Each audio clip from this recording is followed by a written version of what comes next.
The story opens on a desolate battlefield covered in snow and fallen figures. A man turns and seeing the newcomer asks, "Is that Ash?" The leader questions why he's there. His mission was to conquer the East. The wounded young man looks down, not answering the question. Lifting his face, he says he's only there to take him down. With sword in hand, Ash says that from the start his father planned to use him as bait. Eyes filled with hatred, the swordsman yells that the man is his father. But his father simply replies that's the only use for a foolish, wingless son. At that moment, the protagonist's name is revealed: Elmim. His family, House Elmim, is a military line that has always protected royalty. The head of the family is his father, Roderick, the sole wielder of the nation's 7 wings. In a flashback, the young man recalls being rescued by his father during a blizzard. Because of this, the boy did everything he could to repay his father. But despite his hard work, the other boys mistreated him. They said someone wingless and without a crest shouldn't act so proud. Unlike his father and brothers, Ash lacked the wing crest that granted magical power. Still, he clung to his sword and trained, believing his efforts would one day be rewarded. Returning to the present, Ash and his unit walk through a snowy forest. He hides behind a tree, observing something up ahead. It's revealed they're surrounded. They've walked right into an ambush. Back in the present, he yells at his father, saying he always believed in and followed him. But the man says a tool like him shouldn't have expectations and tells him to leave. With fury in his eyes, the boy decides he'll run no longer and will face his father. The swordsman then charges his father, sword raised to strike. In his thoughts, he laments being so foolish. And with a powerful strike, he says he regrets ever believing in his father. Even after taking the hit, his father's expression remains calm. Immediately, Ash is restrained by energy chains as his 2 brothers attack. Using his own energy chains, he defends himself and sends his brothers flying. Unleashing his rage, the young man screams as the snow falls around him. But his brother questions him, saying a wingless person could never understand. Seeing him on the ground, his other brother says a wingless person's place is crawling in the dirt. On the ground, Ash asks why his father saved him only to cast him aside. The clan leader tells him not to be delusional, he never had any use for him. With that, the man approaches, grabs his son by the hair, and lifts him up. His father reveals he only rescued him for the power of the 7 wings in his body. Confused, the young man is stunned, wondering what the 7 wings are. His father then reveals that his mother was quite useful in the past. She gave birth to a seed like him, all for his father's benefit.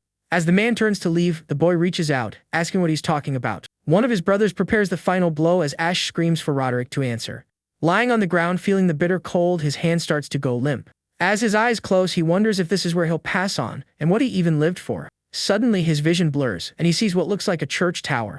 The young man awakens in a baby's body, wondering if this is the afterlife. He feels someone holding him and realizes it's snowing. At that moment, with wide eyes, the boy understands this isn't a dream, it's real. Still confused, the baby wonders where he is and why he's in such a tiny body. He looks at his feet and sees how small they are. Looking at his hand, he wonders if this body is truly his. The boy then concludes that he's a real baby. In a woman's arms, he questions whether she is alive. Just then, a light gleams in his eye and he hears distant voices. Some knights are searching for the woman, saying she couldn't have gone far. Their leader shouts that for Lord Roderick's sake, they must retrieve the baby. Eyes wide, little Ash understands what's happening. He wonders what that was, if he really heard his father's name. With that, he realizes they're looking for him.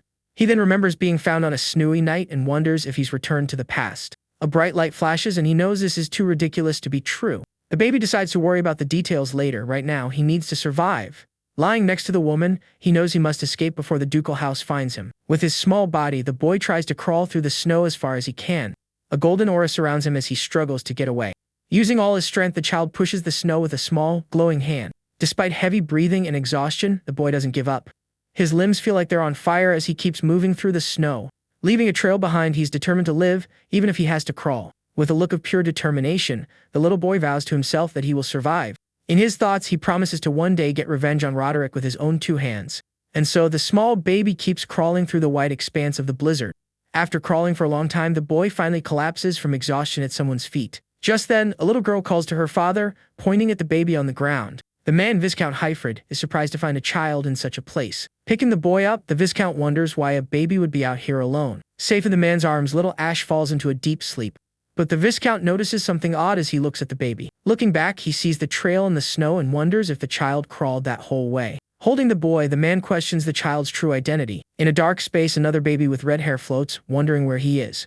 The boy has a strange dream about a red-haired baby who came to find him. Suddenly, Ash wakes up, startled by someone touching his nose. Opening his eyes, he's surrounded by 4 curious little girls. Confused, he wonders what is happening as the girls hold him. One picks him up, but with an angry look, he tries to wriggle free. He manages to escape, jumping onto a table and striking a tough pose. But a moment later, he tries to crawl away and escape. One of the girls with orange hair spots his escape attempt and yells for him to stop.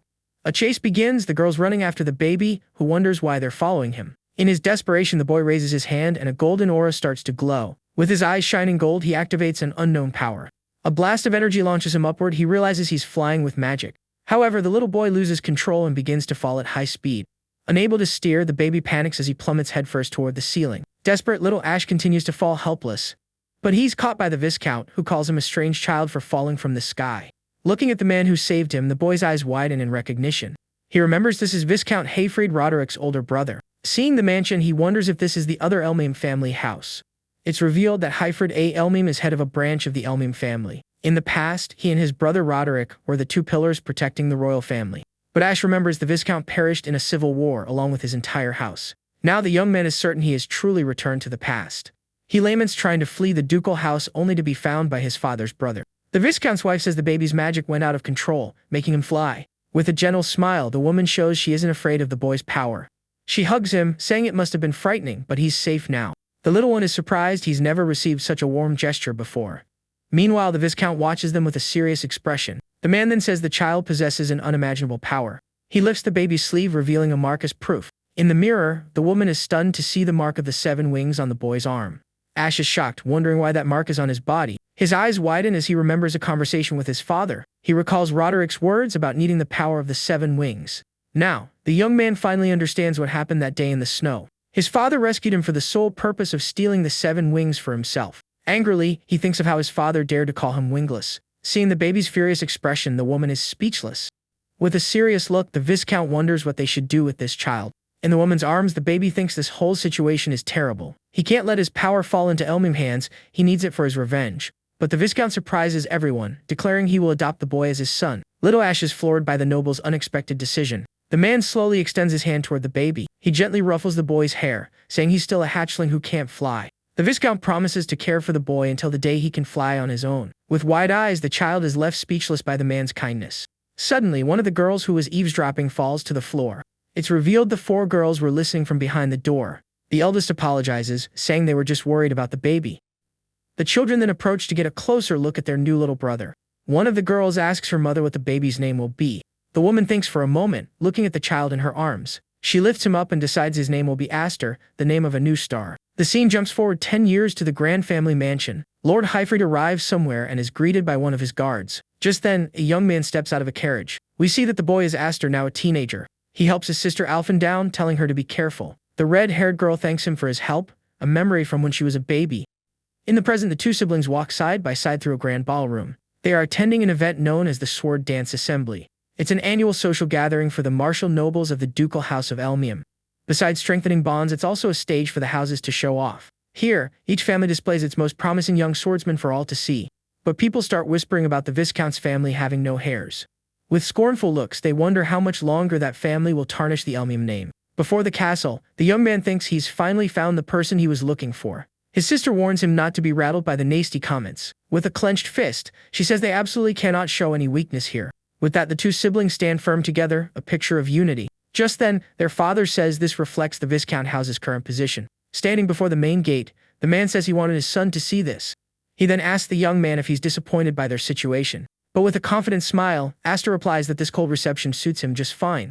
Pleased with the answer, his father chuckles and says that's comforting. The young man recalls his past life as the disgrace of House Elmime. He thinks that now, with the 7 wings, he's completely different. And with a look full of determination, he is ready to change his fate. The family then walks toward the imposing castle for the annual event. From a window, 2 young men watch their arrival with contempt. With a grim face, the young man keeps his expression serious and determined. And so, the 3 continue walking toward the grand castle's entrance. In his thoughts, he plans to make a dazzling debut in high society. In the center of the main hall is an arena where 2 swordsmen are clashing. The narration explains this was the era when knights ruled the world. To be a great knight, one needed both power and grace. Power was shown through a man's skill with a sword in combat. Grace was measured by the fame and prestige of one's family name. The fight rages on, with both youths showcasing their best fencing techniques. But one thing proved: a knight possessed both attributes. A glowing mark appears on a duelist's hand as he grips his sword. With his blade covered in energy, he completely overpowers his opponent. The loser is in shock as his sword shatters before his adversary's power. The ultimate symbol of power and grace was the famous wing crest, granting magical abilities. This special mark glowed on the winner's hand, proving his superiority. Watching from the balcony, Aster remarks on how intense the atmosphere is. His younger sisters comment that now they get why Fred and Flare didn't want to come. In the background, Aster notices two guys laughing at him and his family with scorn. He remembers his past life, when he was humiliated and defeated in a duel. His sister notices his distant look and calls his name concerned. One of his siblings asks if he's nervous about his first dance festival. With a smile, Aster says he's not nervous, but actually feels nostalgic. The girl is confused by her brother's comment and doesn't understand. Their father says he's leaving for a meeting and asks Aster to look after Alphen. The girl protests she's more capable than him, while he calls her clumsy. With a hand on his son's shoulder, the Viscount advises him to make new friends. He then whispers a warning, don't let anyone know about the 7 wings. As his father leaves, Aster reflects on the advice he just received. He notices the hostile glares from other nobles watching from a distance. He wonders how he's supposed to make friends when everyone here hates him. But with a determined look, the young man decides to follow his father's advice. His sister calls out, asking where he's going as he walks away. The protagonist replies confidently that he's going to make some new friends. He then walks down the stairs toward a group of youths talking on a sofa. A red-haired guy looks him over and asks dismissively who he is. Aster greets him, calling him brother-in-law Darius, which surprises the other. With a smile, he introduces himself as Aster F. Ilmheim, his younger brother. He says he saw him from outside and just came over to say hi. One of the guys on the sofa remarks that Aster is the adopted son of the Viscount's family. With a furious glare, Darius understands why he shamelessly uses the initial F. The protagonist remembers them, Darius and Gryan, the hares who ended him in the past. With a dark expression, he thinks how terrifying his brothers once seemed. But now he just sees them as kids playing dress up. With that thought, the determination in Aster's eyes sharpens. His sister pulls his arm, saying they should go since he said his hellos. Just then, Darius calls Alphen's name, making her stop with an angry look. He taunts her, asking if she's not going to hide behind her father today. Darius then orders her to come closer and entertain them. But the girl refuses, stating their families don't have a master-servant relationship. Seeing the tension, Aster tries to de-escalate by putting a hand on his sister's shoulder. He then holds her hand firmly, saying he still has something to say. With a serious profile, the young man prepares to confront his former brothers. Seeing this, Darius' eyes fill with a frightening malice. He starts insulting the Viscount, saying he failed to protect the king. And to take the blame, he cut off his own brother's arm, which clearly upsets Alphen. With a cruel smile, Darius says he's thankful not to have a loser's blood. Full of rage, the girl screams at him to take it back. She lunges forward and lands a solid punch on an unsuspecting Darius. Darius continues his taunts, saying her father only has useless daughters and must be disappointed. With a malicious smirk, he reminds her this isn't a ballroom. He then dumps his drink on her head and tells her to wear rags next time. Suddenly, Aster appears behind them, thinking he was worried on the way over. He thought seeing their faces again wouldn't make him angry, but he was wrong. With a swift move, he snatches the bottle from Gryan's hand. Alphen is surprised to see her brother defending her from the public humiliation. Using magic to float the bottle, the young man calls out Darius's name. The next moment, the bottle flies through the air and shatters on the redhead's head. In a flash, Aster's in front of him, saying he's the same piece of trash as always. Darius is stunned from the blow, liquid dripping down his face. Gryan shouts for his brother as Aster glares, hand on his sword, eyes cold. Aster then licks his finger and asks if this is just grape juice. With a mocking smile, he says the drink is a perfect match for a spoiled brat like him. A flashback starts with a golden explosion and someone shouting for Aster to grab on. 3 years ago, one of his sisters asks if he's trying to get them all finished. She's holding another unconscious girl while a dark aura surrounds the boy. A golden explosion erupts and he thinks, this is the power of the 7 wings. The Viscount appears with his sword, wondering if such a dangerous power can be controlled. As young Aster is engulfed by the golden aura, his adoptive father speaks to him. Back in the present, a guard bursts into the meeting, yelling about an emergency. One of the nobles asks why they're being interrupted. The messenger reveals that the sons of the 2 Elmham houses are dueling. The 2 leaders are shocked by the unexpected news. Without wasting a second, the Viscount stands and runs to see what's happening. Just then, Alphen runs to her father, who asks what happened. The girl points to the arena as a man watches them with a smirk. In the center of the hall, Aster and Darius are dueling before everyone. Watching from the balcony, the bearded noble says the outcome could change everything. In the background, other nobles look worried about the confrontation's consequences. With a smile, the man thinks this festival might get very ugly. In the arena, Darius activates his crest, calling the protagonist a fool for challenging him. Sword raised, he displays his powerful 4-wing crest for all to see. With a taunting smile, the redhead dares him to show his own wing crest. He then asks if he's too ashamed to show his after seeing his. Aster replies that proudly showing off a mere pattern isn't his style. With a confident smirk, he says he couldn't do something so embarrassing. The response leaves Darius absolutely furious at his cousin's nerve. Aster proposes that if he wins, Darius apologizes. Darius counters that Aster will be his dog. The hare accepts and charges, shouting that if he wins, Aster will be his servant forever. Their swords clash with force, a duel of sparks and power. The protagonist expertly defends the blow, remaining calm and focused. With a firm grip on his sword, he prepares for the next move. As his blade glows, the redhead boasts about having the power of a wing crest. He then unleashes a powerful strike, his sword covered in red energy. From the balcony, Alphen shouts her brother's name, worried. The bearded noble comments that young Darius's swordsmanship is still immature. But, he adds, the mana from the crest compensates for his lack of technique. The man compares the mana of one wing to the small flame of a candle. He says 4-wing mana is like an explosion, as the redhead taunts him again. Aster blocks the attack and mocks Darius, asking if he's all talk. The redhead is on the ground, yelling for his cousin to stop messing around and show his true power. From a distance, a noble smirks, commenting the fight already seems decided. With his sword glowing, the protagonist calmly prepares his next move. The two youths clash again, their swords cloaked in energy. Darius is shocked by the force of his cousin's blow and doesn't understand. With a cold look, Aster says the redhead talks too much and should focus. With a swift, powerful move, he sends his opponent flying. A golden aura envelopes the young man as he stands firm, sword in hand. He thinks that for 10 years, he learned to control mana for this one purpose, or revenge. With eyes full of determination, the young swordsman readies his final blow. The protagonist lunges with a powerful attack, and his cousin can barely defend. The force of the impact pushes the redhead back, unable to counter. Brian, watching the fight, is shocked to see his brother so easily overpowered. He can't believe his brother is being pushed back like that. Desperate, the redhead screams that he has 4 wings and shouldn't be losing. But Asura remains calm, staring him down, his eyes glowing in intense gold. With a brilliant flash, the young man unleashes the full power of his final attack. Other nobles wonder if he can actually win the duel this way. The crowd murmurs that Darius is being completely dominated. They can't believe the Elnim family had someone this powerful in hiding. The young man stays focused on the duel, ignoring the crowd's chatter. Watching from the balcony, the Viscount realizes the situation has gotten out of hand. With great difficulty, the heir tries to resist his cousin's overwhelming power. In a flash of memory, he recalls Roderick's cruelty to his own brother. The memory fuels his anger, and his aura flares even stronger. The redhead is terrified by the power and begs the protagonist to stop. From the balcony, the Viscount desperately yells for Aster not to do anything reckless. But a massive explosion of golden and dark energy fills the entire arena. Darius's father simply watches the outcome, arms crossed. After the explosion, the young man drives his sword into the ground, ending the duel. Fallen and afraid, the redhead hears his cousin say that next time, he should wear rags. With a cold glare, the protagonist adds, "Wear something you don't mind getting wet." Sheathing his sword, he says he's no longer the wingless Ash they all knew. From the balcony, his sister Alphen watches with a smile of admiration and relief. The young man thinks this realization is enough to clear his head for now. Suddenly, a dark, powerful energy in the hall grabs his attention.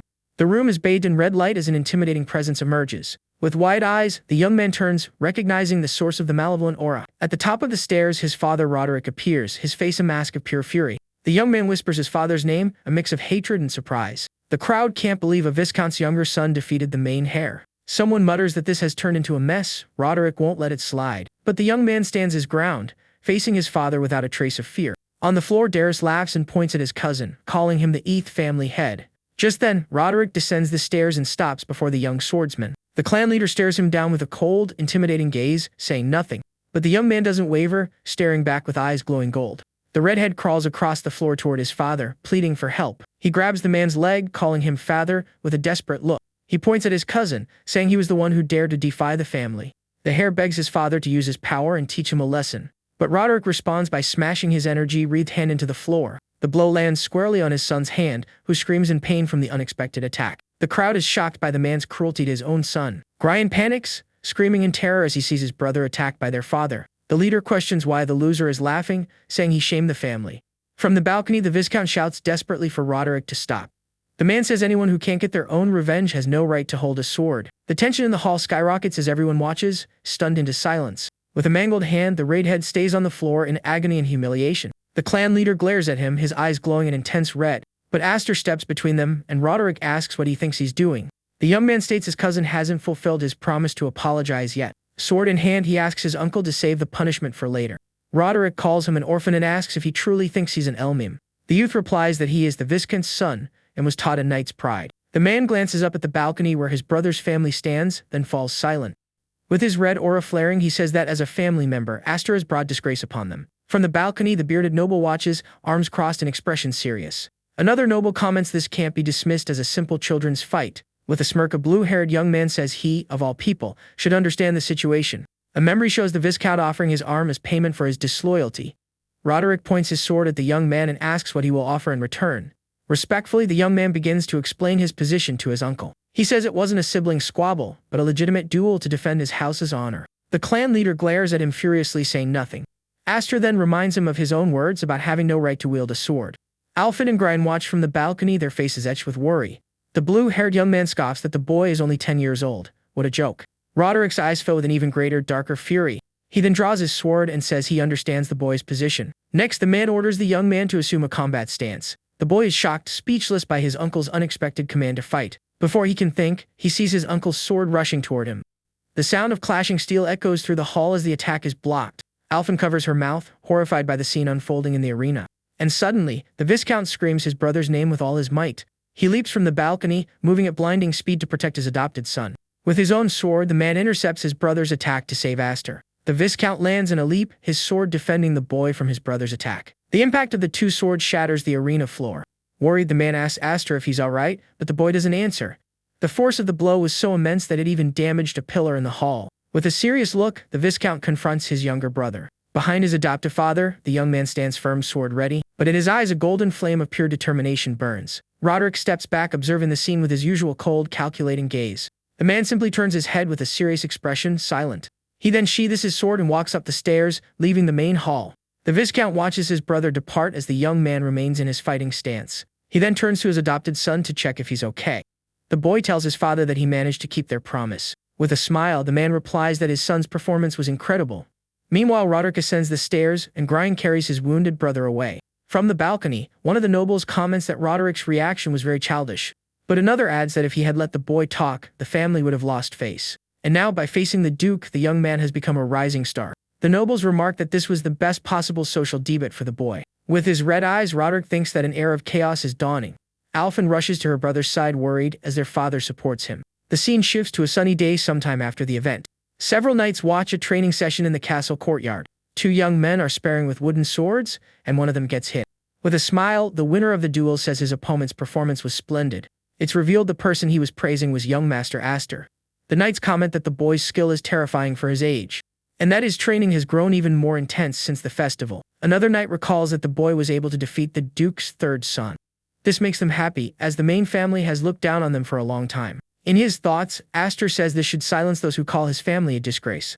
But he wishes he could have tested his strength more on that stage against others. He knows that at his current level, he still has no chance of defeating Roderick. The young man reflects that a crest is merely an indicator of magical power. Magic is a useless treasure if one cannot fully master its use. And even so, he still can't draw out the full power of the 7 wings. He wishes he could test the wings' power without worrying about losing control. With that, the young man continues his intense training in the courtyard. His gaze is filled with determination to grow even stronger. With several knights defeated on the ground, he yells, asking if anyone else is left. Suddenly, his sister appears, remarking that he's going hard in training again. She asks if he has any self-control and tells him their father is calling. The young man stops his training and says he'll go see his father right away. As he walks, he notices his sister's outfit and makes a comment. The girl turns her head, confused, not understanding what he meant. He says it's rare to see her in that outfit, since she used to hate it for not being cute. She replies that balance is important, and watching him made her realize she needs to change. The young man is surprised and speechless by his sister's change in attitude. With a smile, the girl says that when he gets back, they'll spend a lot of time together. With a grin, the protagonist accepts his dear sister's challenge. He then asks her to go easy on him in their training later. Sometime later, the young man arrives at his father's office and knocks. "Excuse me," he says, opening the door and entering the room where his adoptive father waits. The youth asks if the man wanted to see him, and the Viscount tells him to have a seat. With a serious expression, the boy sits in the chair opposite his father's desk. The Viscount remarks that 10 years have passed since they took him in. He says he considered waiting until the boy was older, but decided to move things forward. Then the man places a box containing a ring on the table, confusing the boy. It's revealed the ring is proof of the next head of the Viscount's house. The man then says he wants Astur to be his successor. The Viscount explains that their family's position is very delicate right now, but as a branch of the Elmheims, they have a territory to protect. For that reason, he cannot leave the head of the family seat empty. The young man then asks if his sisters are okay with this decision. His adoptive father replies they return from the Knight Academy in 3 days. The young man is surprised to hear his sisters Martha and Kudo are coming back. He thinks to himself that they won't be happy about this news at all. The man then reveals that one of them resents him for being male and having the 7 wings. The protagonist says he can't accept, as he's not yet worthy of the position. He remembers nearly harming his sister because he couldn't control his magic. Because of that, he lacks the confidence to persuade his furious sisters. With a smile, the Viscount says he sometimes doubts the young man was ever a child. He then picks up a box, revealing the ring was meant as a prize for his performance. But the man believes the boy might be more pleased with what's inside this one. With wide eyes, the boy wonders what it could be. Inside the box is the magic sword Graham, which can control the 7 wings' power. Later, they go to a forest, and his father says it should be safe there. The boy asks why they didn't use the dojo, and the man says it's a precaution. After all, the young swordsman often destroys the house with his uncontrolled power. The Viscount explains the sword is a relic passed down to the eldest children. He then unsheathes the blade with a swift, precise motion. The protagonist is surprised to see the sword and wonders what it is. The boy notices the sword doesn't actually have a metal blade. His father explains that when magic is channeled into it, the blade appears. The man says the sword is a potential blade completed by magic. With that, a massive wave of red energy shoots from the sword, slicing through trees. A large crater is carved into the ground by the magic sword's immense power. But he warns that if the wielder's magic is weak, the sword could drain them completely. He then offers the sword to his son, asking if he wants to try it. The young man is silent, staring at his family's powerful magic sword. With determination, the young man grips the magic sword with both hands and prepares. He focuses his magical power and a golden aura begins flowing into the sword. A massive energy explosion erupts and he can barely stay on his feet. He realizes his magic is pouring into the sword uncontrollably. Suddenly, a beam of red light shoots into the sky, startling everyone. One of the knights asks what that light was, wondering if a comet fell. His sister watches from a distance as guards discuss what just happened. With a serious look, the girl figures it can only be her brother's doing. Back in the forest, the young man laughs, saying it's an unbelievable sword. His adoptive father asks what's so unbelievable about it. The man explains that what he felt was his own power, finally unleashed. He reminds him that in all of history, no one has ever had the seven-winged crest. His father says if he masters this power, he will one day become an incredible swordsman.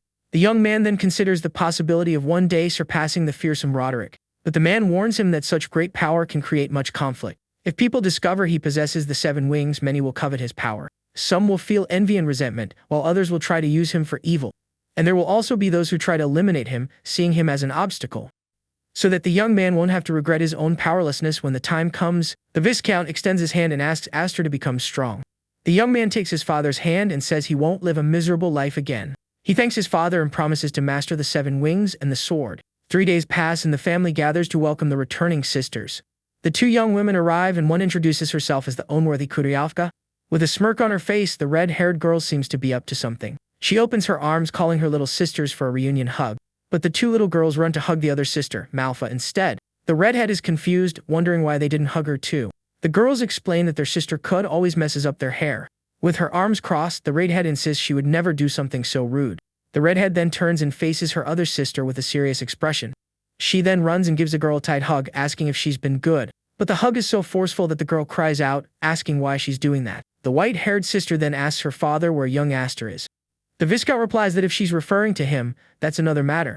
With a serious look, the redhead seems deep in thought, still hugging her sister. The scene then cuts to a huge explosion of red energy in a forest. It's revealed the young man is training with his new sword, and it's a struggle. Face sweaty and tired, the young man tells himself it's still not good enough. He can form the blade with his magic, but just suppressing its power is all he can manage. Standing in a crater, he wonders how his father used the sword so easily. Suddenly, his sister appears and remarks that what he's doing is quite flashy.